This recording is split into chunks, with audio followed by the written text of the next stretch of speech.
اپنی محکم کتاب میں ارشاد فرما رہا ہے، انا ہدیناہ السبیل اما شاکرا و اما کفور۔ بے شک ہم نے انسانوں کی ہدایت کر دی ہے، اب اس کے سلسلے میں، اس کے بدلے میں چاہے تو ہمارا شکر اختیار کرو اور چاہے تو ہمارا کفر اختیار کرو، یہ چاہے کفران نعمت کرو اور چاہے شکران نعمت۔ ہدایت کا سلسلہ خداوند عالم کی طرف سے پہلے ہی دن سے ہوا، یعنی جناب آدم علیہ السلام اس پورے عرض پر پہلے ہادی ہوئے۔ جو حضرات باہر کھڑے ہوئے ہیں چائے کے پاس زیادہ لوگ، ان سے گزارش ہے کہ وہ یہاں تشریف لے آئیں، بس چائے بنانے والے وہاں پر بیٹھے۔ صلوات محمد وعلی محمد۔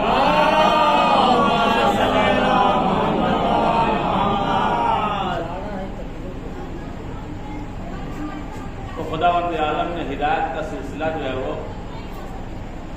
شروع سے ہی رکھا، اور یہ ہدایت کا سلسلہ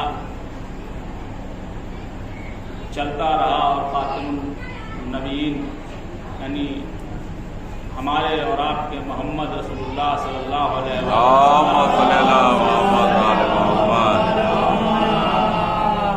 تک پہنچا، اور اس کے بعد بھی خداوند عالم نے ہادی کو بھیجنا بند نہیں کیا۔ نبوت کا باب بند ہوا تو امامت کا باب خداوند عالم نے کھول دیا، اور جب تک کہ اس دنیا میں انسان باقی ہیں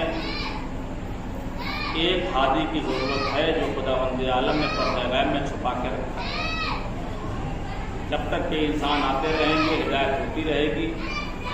یہ انسان، یہ دنیا ہادی سے کبھی بھی خالی نہ ہوئی ہے اور نہ خالی ہو۔ ہر نبی آیا، 1,30,999 نبی آئے اور انہوں نے اپنا کام کیا، اور کام کرنے کے بعد وہ اس دنیا سے چلے گئے، اور ہر نبی کے ساتھ خداوند عالم نے ایک معجزہ بھی دیا، اور ہر نبی کے ساتھ خداوند عالم نے ایک نصرت کرنے والا بھی دیا، جیسا کہ ہمارے اور آپ کے پیغمبر رسول صلی اللہ علیہ وسلم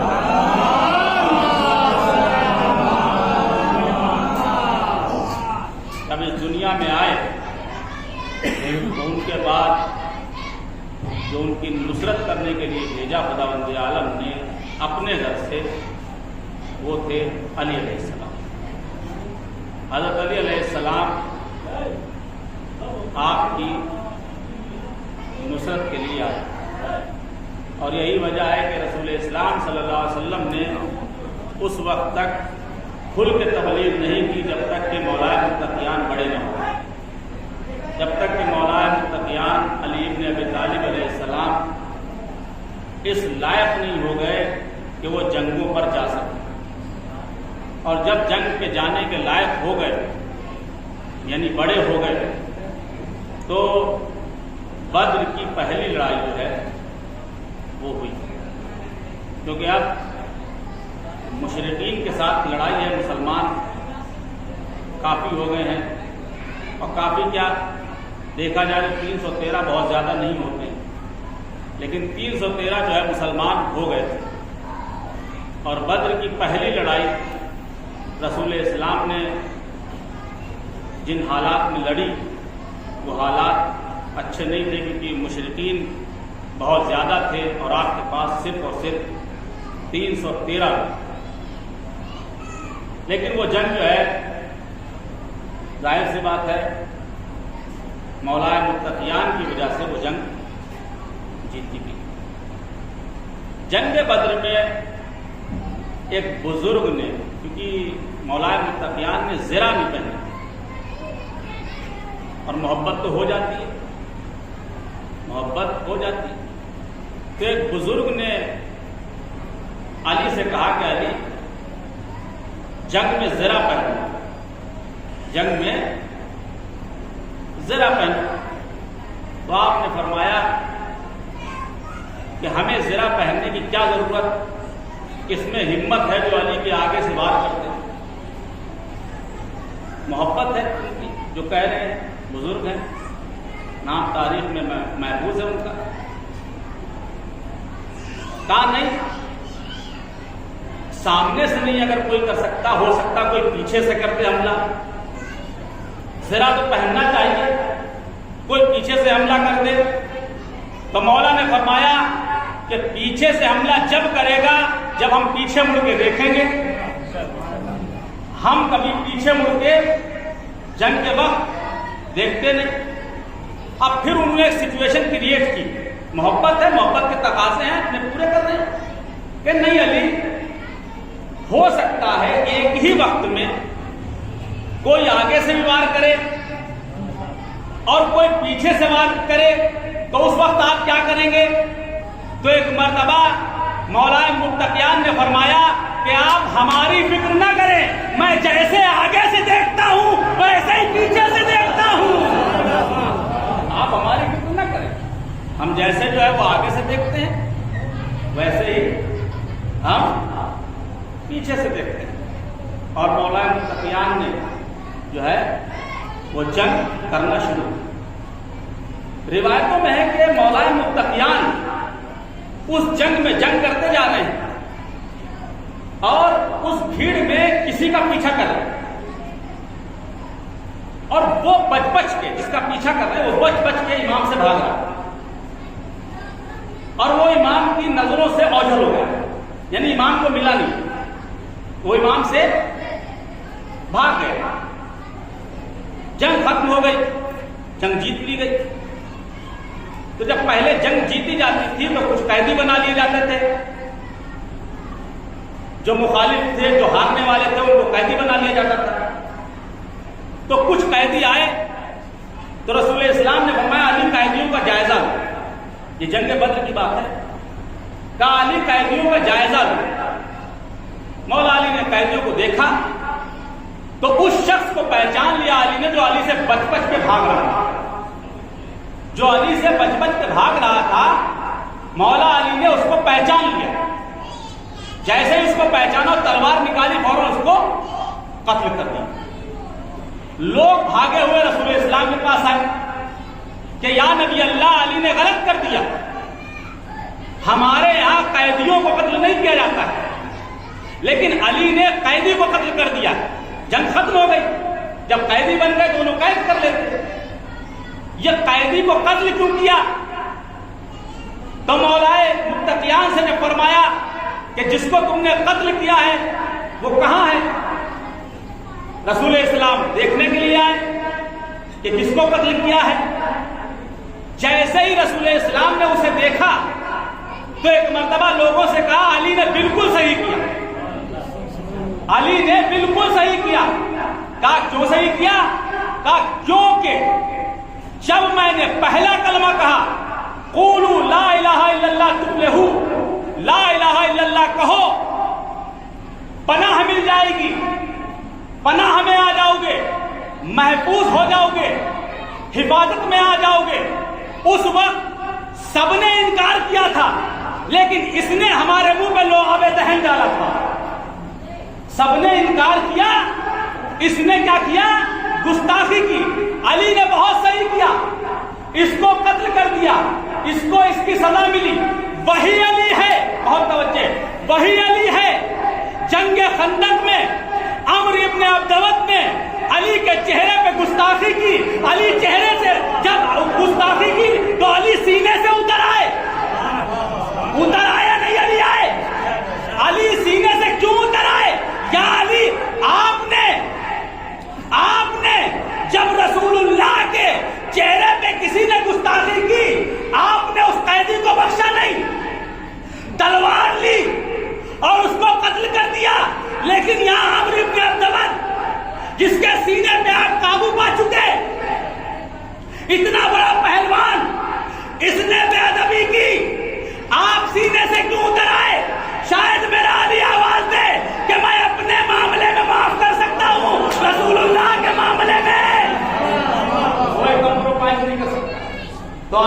گرامی جنگ جو ہے وہ ختم ہو.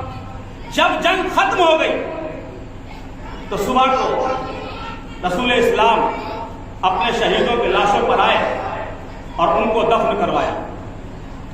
اس کے بعد رسول اسلام نے مشرکین کے لاشوں مخاطب ہو کے کہا, توجہ سنیے, مخاطب ہو کے کہا کہ جو تم سے اللہ نے وعدہ کیا تھا, کیا وہ وعدہ تمہارا پورا ہوا یا نہیں؟ یہ کون ہے؟ یہ مشرکین کے لاشیں ہیں, مشرکین کے لاشیں ہیں جن سے رسول اللہ مخاطب ہو کے کہہ رہے ہیں کہ جو وعدہ اللہ نے تم سے کیا تھا وہ وعدہ تمہیں ملا کہ نہیں ملا؟ کس کا وعدہ؟ عذاب کا وعدہ. جو عذاب کا وعدہ اللہ نے تم سے کیا تھا وہ وعدہ پورا ہوا یا نہیں پورا ہوا؟ ایک بزرگ آگے بڑھے اور آگے بڑھنے کے بعد کہا کہ یا نبی اللہ, یا رسول اللہ, کیا یہ آپ کی بات سمجھ رہے ہیں؟ کیا جو آپ ان سے کہہ رہے ہیں کیا یہ سن بھی رہے ہیں؟ تو رسول اللہ نے اس مسلمان سے کہا, بہت توجہ, اس مسلمان سے کہا, اس بزرگ سے کہا کہ یہ تم سے اچھا سمجھ بھی رہے ہیں اور تم سے اچھا سن بھی رہے ہیں. اس کا مطلب یہ ہے کہ اس دور میں کچھ مسلمان ایسے تھے جو کافر مردوں سے بھی بدتر تھے. محمد والے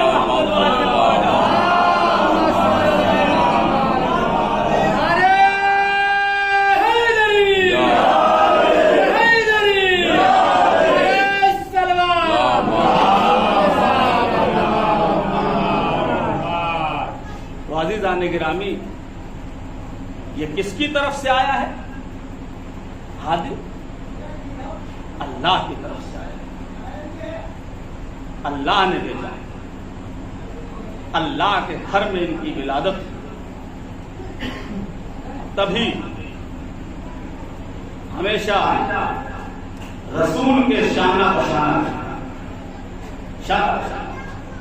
کبھی رسول کو تنہا نہیں چھوڑا. اور یہی وجہ کیونکہ ہادی وہاں سے ہے. لوگوں نے اعتراض بھی کیا کہ ایسا کیسے ہو سکتا ہے؟ جو ہوا جنگ احد میں جو ہوا اس کو دیکھ کے سب حیران بھی تھے کہ ایسا ہو کیسے سکتا ہے. لیکن رسول اسلام نے اس بات کو صاف کر دیا. جنگ گھماسان کی ہو رہی ہے, گھماسان کی لڑائی ہو رہی ہے. ایک صحابی آتا ہے اور کہتا ہے یا نبی اللہ, ہماری تلوار ٹوٹ گئی ہے, ہمیں تلوار چاہیے. تو رسول اسلام کیا کرتے ہیں؟ ایک کھجور کی ٹہنی نیچے سے اٹھاتے زمین سے, اور کھجور کی ٹہنی اٹھا کر کے اس صحابی کے حوالے کر دیتے ہیں اور وہ کھجور کی ٹہنی تلوار بن جاتی ہے. کہا جاؤ اس سے جنگ کرو. وہ کھجور کی ٹہنی لے کر کے دشمنوں کے نرمے میں چلا جاتا ہے اور شہید ہو جاتا ہے. جنگ کرتا ہے. ابھی کچھ دیر نہیں گزری تھی کہ علی آ گئے, یا نبی اللہ ہماری بھی تلوار ٹوٹ گئی ہے.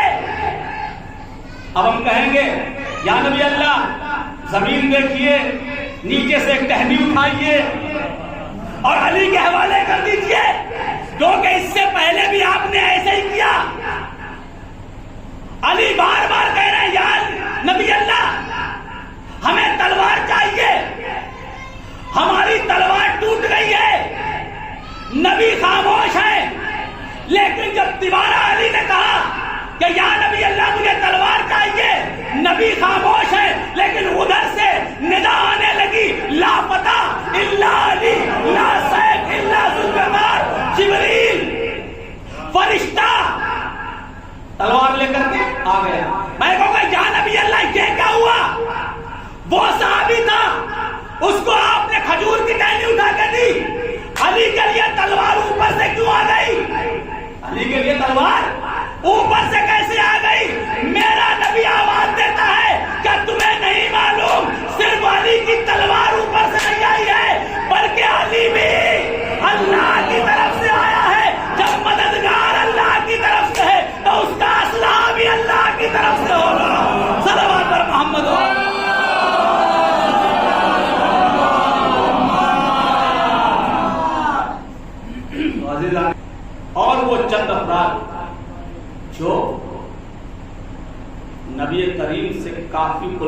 کرتے تھے محبت کرتے تھے، باقی سب چلے کیوں چلے؟ ایک صدا کس نے دی تھی؟ شیطان نے۔ ایک صدا کس نے دی تھی؟ رسول اللہ نے۔ اب یہ راستہ چل رہا ہے، پیچھے سے ہمیں دو لوگ بلائیں، ایک وہ جس کو ہم نہیں جانتے پہلے سے، کبھی نہیں دیکھا، اور ایک وہ کہ جس کے ہم ہمیشہ ساتھ رہے ہیں۔ تو ہم کس کی آواز سے لبیک کہیں گے؟ جس کے ہمیشہ ساتھ رہے ہیں۔ کیوں؟ کیونکہ ہم اس کی آواز سے زیادہ مانوس ہیں، اس کی آواز سے ہم سمجھ جائیں گے کہ پیچھے بلانے والے منن صاحب ہیں یا سجاد صاحب ہیں، ہمیں رکنا پڑ جائے گا، رکیں گے ہم، کیونکہ ہم ان کی آواز سے مانوس ہیں۔ دوسرے کی طرف ہم متوجہ نہیں ہوں گے۔ کیوں؟ کیونکہ ہم اسے جانتے ہی نہیں ہیں۔ رسول اسلام نے آواز دی رک جاؤ، میں زندہ ہوں، شیطان نے آواز دی چلے جاؤ، چلے جاؤ، رسول ختم کر دیے گئے۔ اب جو شیطان کی آواز سے زیادہ مانوس تھے وہ چلے گئے، جو رسول اللہ کی آواز سے مانوس تھے وہ رک گئے۔ صلوات پر محمد و آل محمد۔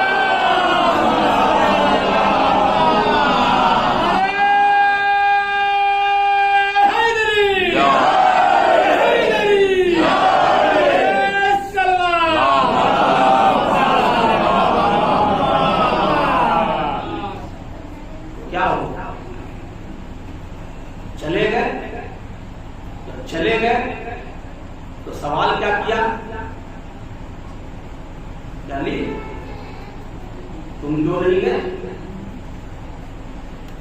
یہی سوال کیا نا رسول السلام نے، علی تم کیوں نہیں گئے؟ سوال بھی بڑا عجیب ہے۔ مجلس ہو رہی ہے، آج یہ مجلس ختم ہو جائے گا، سب اپنے گھر چلے جائیں گے، اور کل 4 افراد کھڑے ہوں، منو صاحب گھر سے باہر نکلے، اس میں 3 افراد ایسے ہوں جو مجلس میں نہیں آئے تھے، اور ایک شخص ایسا ہو جو مجلس میں آیا تھا۔ اب منو صاحب نکل کے پوچھیں مثال کے طور پر سجاد صاحب سے کہ سجاد صاحب آپ ہمارے یہاں مجلس میں کیوں آئے تھے؟ ہمارے یہاں مجلس میں کیوں آئے تھے؟ تو بتائیے یہ سوال بنتا ہے؟ بھائی سجاد منو صاحب کو پوچھنا چاہیے ان 3 سے جو نہیں آئے تھے کہ آپ ہمارے یہاں کیوں نہیں آئے تھے، کیا پرابلم ہو گئی، کیا وجہ ہو گئی؟ لیکن اگر یہ اس طریقے سے کہیں